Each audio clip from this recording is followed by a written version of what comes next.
What's up YouTube, I'm Starbomber. For the past 100 days, I posted a picture of a random airplane on my Facebook feed along with a little story about that plane.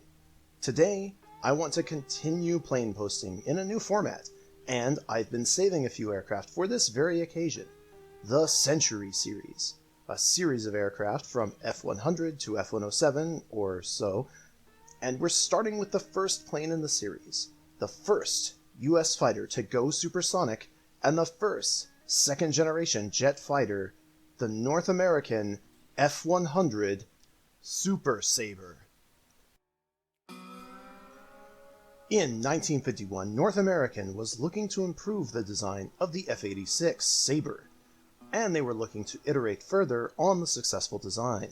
The F-86 was indeed fast, reliable, and maneuverable. It could have been faster, though, and the engineers knew it. By 1946, experimental aircraft were already breaking the sound barrier, and North American team knew that such a feat would also be possible for a production aircraft. It just needed a better engine. The F-86's engine didn't feature an afterburner, but the new fighter would. They also made the wing sweep far more aggressive. From the Sabre's 35 degree, they went all the way to 45 degrees. In design documents, they called it Sabre 45. Also by this time, the United States was encountering Soviet jets in combat for the first time in the skies over Korea. It was clear to Air Force planners that we didn't have the technological edge we thought we did over the Soviets. And in 1952, the Air Force ordered 2 prototypes of the new plane and a production run, designated F-100. In 1953, the first prototypes were done, and even with a downrated engine, the early prototypes still managed to break the sound barrier, the shockwaves shattering windows in a nearby airport. To withstand the stress of flying at this speed, the Super Sabre was one of the first jet fighters to make extensive use of titanium alloy in its construction, making the airframe both light and strong. Things didn't go well for the early Sabre. Due to the increased wing sweep, the Hun, as it was nicknamed, had a tendency to pitch up and stall, creating a condition pilots called the Sabre dance. It was also unstable in the roll axis. The first production Sabres were delivered to an operational squadron in September of 1954, but they were all grounded a month later after 6 major incidents. They wouldn't return to the air for another few months, returning to the sky in early 1955 as engineers and mechanics began to fix various issues with the jet. This process of grounding the jets, fixing them, and setting them back up would be somewhat of a theme through the F-100 service life. North American was already aware of this potential for flaws, and they almost immediately began developing new versions of the F-100, including the F-100D, the definitive version. While some of the production models were being finished, they were upgraded to an F-100C standard, and maybe someday I'll talk about the F-100B. The F-100D was the most up-to-date version of the jet, with wet hardpoints for external tanks from the F-100C modification, but also an electronic sight and autopilot for bombing ground targets, as by that point, even though the F-100 had been designed with 4 20mm cannons for air combat, the Air Force wasn't interested in it as an interceptor.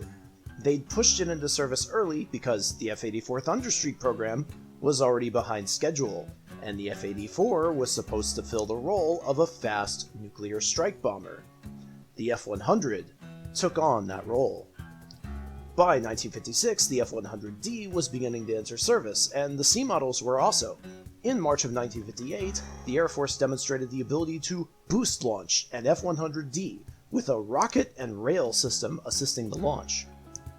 They fit the whole apparatus onto a truck launcher.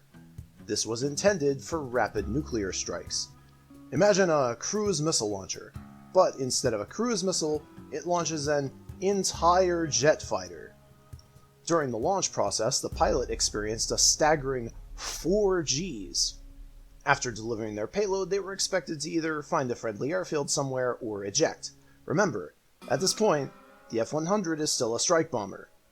In 1958, the F-100 F, the two-seat trainer, began to enter service. At first, this was just meant to be an instructor aircraft, but keep in mind, this aircraft will be very important later, because, unlike most trainer aircraft today, the F-100F was fully combat capable. It had 6 weapon pylons for all of the weapons, as well as 2 20mm cannons. The United States Air Force Thunderbirds had only been formed in 1953, but by 1956 they received, at the time, brand new F-100C Super Sabres.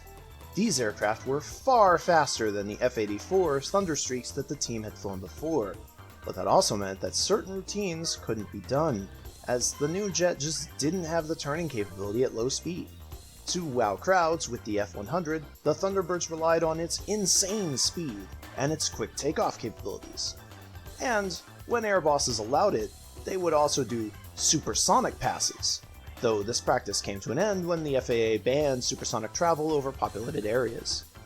In 1964, they switched from the Super Sabre to the F-105, but an accident where an F-105 broke up mid-demonstration caused an immediate switch to F-100Ds. They would continue to use the Hun until after 1968, after which they switched over to the F-4 Phantom II. At this point, it's 1961. New fighter jets are already filling the fast strike bomber role. Even newer fighters are on the horizon, and the Air Force doesn't see the need to upkeep its inventory of F-100As and Cs any longer. In addition, Tactical Air Command, or TAC, was frustrated with the lack of compatibility. Just 125 Super Sabres were compatible with all non-nuclear munitions. That meant the vast majority of squadrons couldn't even mount AIM-9 Sidewinders. They had already retired most of the F-100As and made plans to retire other Super Sabres in the future. It wasn't like a major war was going to occur in the next few months to years. At the same time, in 1961, East Germany began building the Berlin Wall. Tensions ran high as there was great fear in Europe that the Soviets might invade. The 614th Tactical Fighter Squadron was deployed to Ramstein in 1961 during these tensions. The Air Force was forced to reactivate a number of F-100s during this period. Planes that had been mothballed were pressed back into service to fill the gap in active tactical fighters. The 614th Ground Crew was told that in the event of a Soviet invasion, they would have approximately 30 minutes to launch the jets, then get to the bunkers. And, on the other side of the world, more tensions were brewing. In 1961, the United States was already involved in the conflict in Southeast Asia, aka the Vietnam War. A squadron of F-100s was deployed to Thailand in support of operations in the region, but mostly to defend allies against incursions by North Vietnamese aircraft. Though the United States likes to mark the Gulf of Tonkin incident as the beginning of the Vietnam War, US troops and equipment were busy in Southeast Asia well before 1964. But after 1964, it got a whole lot hotter. Now US fighters were flying into North Vietnam to strike targets for the first time. Bombing raids began in 1964, and of the aircraft that participated, F-100s were on the front lines from day one. F-100s of all models and variants participated in the Vietnam War until 1972, and even after this, in Air National Guard service. F-100s are responsible for the first air-to-air kill of the war. On the 4th of April 1965, an F-100 flight escorting a flight of F-105s encountered a flight of MiG-17s. One pilot engaged the MiG with cannons, while another fired a pair of Sidewinders. The MiGs, for their part, reached the F-105s and shot 2 of them down. The Air Force recorded the MiG the pilot had gunned at as a probable kill, meaning they couldn't be sure if the pilot had actually destroyed the aircraft or not. Back in Hanoi, only one pilot returned from that mission, reporting 3 friendly aircraft destroyed by the Americans. Despite this strong start, the F-100 struggled in Vietnam, due mostly to its age and its already questionable reliability. In 1965, TAC attempted to fix the compatibility issue by creating the High Wire program, a depot maintenance program where F100Cs and Ds were taken in and modified to an updated wiring standard. To be clear, most F100s by this point had some form of modification, and their wing wiring for pylons was not consistent across all models. In fact, not even in individual squadrons. The goal of the High Wire program was to standardize the planes and also to repair various structural issues, as the F100 was still prone to accidents. But remember those F100Fs I mentioned before? They were about to become very important. The North Vietnamese People's Air Force had a large number of air defense weapons, but most of these were classified by the Air Force as automatic weapons, anti-aircraft artillery, or AAWAAA. Basically, any gun that was designed or configured to shoot at aircraft from 13mm Dishkas all the way up to 100mm artillery with magnetic fuses. North Vietnam had more than 2,000 AAA guns pointed skyward. Strike aircraft pilots learned that most of the time, these guns couldn't hit fast jets above 5,000 feet, but most of the time they had to descend to that level in order to actually deliver bombs. Speed was the name of the game then, at least at first. By 1965, the NVPA was seen deploying radar sites around Hanoi. At first, they had no missiles to go with the search radars, but electronic listening aircraft began to hear the distinctive tones of track while scan, and they knew it wouldn't be long before they had deadly SA-2 missiles ready to make the sky over North Vietnam far more dangerous. Speed and altitude were required to avoid the vast number of guns on the ground, but the higher you fly, the more vulnerable you are to the SA-2 missiles. The Air Force created a number of missions to attempt to destroy this threat. They did not go well. Ground strikes, using the call sign Iron Hand, typically had a lead time of 24 hours, which gave the defenders time to relocate their batteries, or, in one case, set up a flak trap for approaching F-105 Iron Hand aircraft. The Air Force knew that the Iron Hand would need something to guide them, as they were woefully ineffective flying in at high speed, effectively blind, with all the foliage on the ground serving to hide the radar sites. Enter the F-100F. However, these were not the usual F-100Fs. The rear seat had been equipped with not one, not two, but 3 pieces of electronic warfare equipment. A receiver that could pick out the frequency of the TWS signal, a tuner that would allow the person in the rear seat, a dedicated electronic warfare weapons officer, to home in on that signal and give an accurate position for it, and finally, a radar warning receiver which would let the crew know when they specifically had a missile targeting them. The SA-2 was designed to kill slow, unmaneuverable bombers, but it still moves at Mach 3.5, so if you don't make violent evasive maneuvers, it would kill you. With a flight of F-105s behind them, the F-100Fs were able to act as bait and lure the SA-2 sites into exposing themselves, allowing the F-105s to pounce on them after they'd been ID'd by the Wild Weasels. In 1966, the Air Force further refined this tactic by equipping the flights with AGM-45 Shrike missiles, an anti-radiation missile. Most missiles work by either an electro-optical seeker like the Sidewinder, or via some combination of radar emitters and receivers, an example being the SA-2. It has a radar receiver on board, but it needs a search radar emitter on the ground to guide it in.